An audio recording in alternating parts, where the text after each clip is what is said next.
বন্ধুরা আজকে এনেছি গাজরের একটা মজার রেসিপি। এটা তৈরি করতে কোনো প্রকার কনডেন্স মিল্ক, মিল্ক পাউডার বা খোয়া ক্ষীরের দরকার হবে না।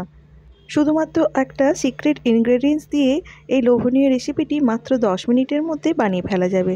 তাহলে চলো দেখে নিই রেসিপিটা। এখানে বন্ধুরা আমি দুটো গাজর নিয়ে নিয়েছি। গাজরের প্রথমে উপরের দিকটা কেটে নিয়ে খোসাটা ছাড়িয়ে নেব।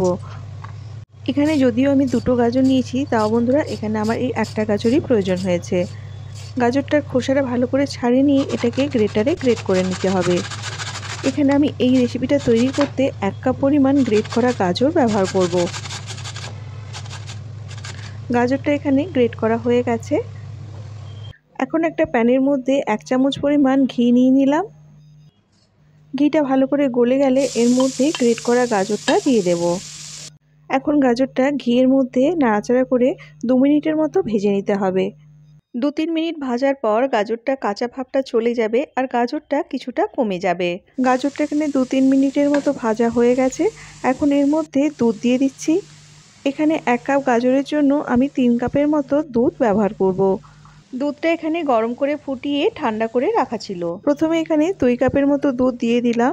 এরপর দুধটা ফুটে গিয়ে কিছুটা কমে গেলে তারপর বাকি দুধটা অল্প অল্প করে দিতে থাকবো।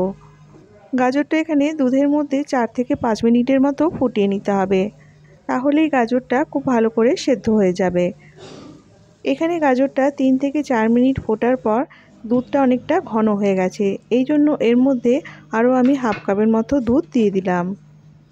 বন্ধুরা এই রেসিপিটা গাজরের হালুয়ার মতো ঘন হবে না, পায়েসের মতো একটু পাতলা হবে। হাফ কাপ দুধ দিয়ে গাজরটা ফুটে যাওয়া পর্যন্ত অপেক্ষা করব। এখন এখানে একটা বাটির মধ্যে 1 চামচ পরিমাণ কাস্টার্ড পাউডার নিয়ে নিলাম আর এর মধ্যে কিছুটা পরিমাণ দুধ দিয়ে দিলাম।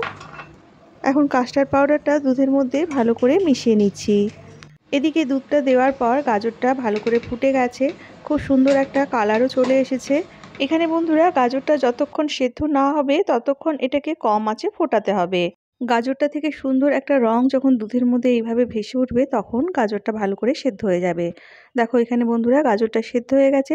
এখন এর মধ্যে যে কাস্টার্ড মিল্কটা বানিয়েছিলাম সেটা দিয়ে দিচ্ছি।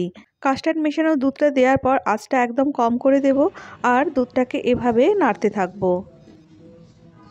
1 থেকে 2 মিনিটের মধ্যেই দেখবে এটা কিছুটা ঘন হয়ে এসেছে।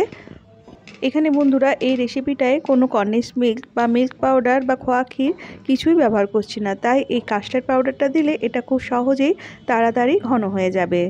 কাস্টার্ডটা দেওয়ার পর এটা যখন ঘন হয়ে যাবে তখন এর মধ্যে পরিমাণ মতো চিনি দিয়ে দিতে হবে। আমি এখানে হাফ কাপের মতো চিনি ব্যবহার করেছি। চিনিটা দেওয়ার ফলে এটা কিছুটা পাতলা হয়ে যাবে। এখন এটাকে আরও 2 মিনিটের মতো ভালো করে ফুটিয়ে নেব। বন্ধুরা এই রেসিপিটাকে অনেক জায়গায় গাজরের পায়েস বা গজরেলা বলা হয়। পায়েসটা প্রায় তৈরি হয়ে এসেছে। এখন এর মধ্যে এলাচ গুঁড়ো দিয়ে দিলাম। 2টো এলাচ এখানে ভালো করে চিনির সঙ্গে গুঁড়ো করে নিয়েছি আর এর মধ্যে কিছুটা কাজু আর কিশমিশ দিয়ে দিলাম। সব কিছু ভালো করে মিশিয়ে এটাকে আরও 2 মিনিটের মতো ফুটিয়ে নিলে এটা তৈরি হয়ে যাবে। বন্ধুরা এটা যখন ফুটবে তখন এটাকে কন্টিনিউয়াস নাড়তে হবে, যেহেতু এর মধ্যে কাস্টার্ড পাউডার দেওয়া আছে তাই তলাটা লেগে যেতে পারে। আর বন্ধুরা এটা তৈরি হয়ে গেলে এটা একদম ঠান্ডা করে তারপর ফ্রিজে আধ ঘন্টা রেখে তারপর পরিবেশন করতে হবে, তাহলে এর স্বাদ অনেক বেশি ভালো লাগবে। এরপর আমি গাজরের পায়েসটা পরিবেশন করে দিচ্ছি। দেখো বন্ধুরা এটা কতটা সুন্দর দেখতে হয়েছে, ভীষণ লোভনীয় হয় এই গাজরের পায়েসটা। রেসিপিটি ভালো লাগলে প্লিজ বন্ধুরা চ্যানেলটা সাবস্ক্রাইব করে নিও আর ভিডিওটায় একটা লাইক করে দিও। দেখো বন্ধুরা গাজরের পায়েসটা এখন পুরোপুরি ঠান্ডা হয়ে গেছে, কতটা ঘন হয়েছে, কতটা সুন্দর দেখতে হয়েছে এটা। চলে আসবো আবার একটা নতুন ভিডিও নিয়ে, সকলে ভালো থেকো। আজ তাহলে আসি, টাটা।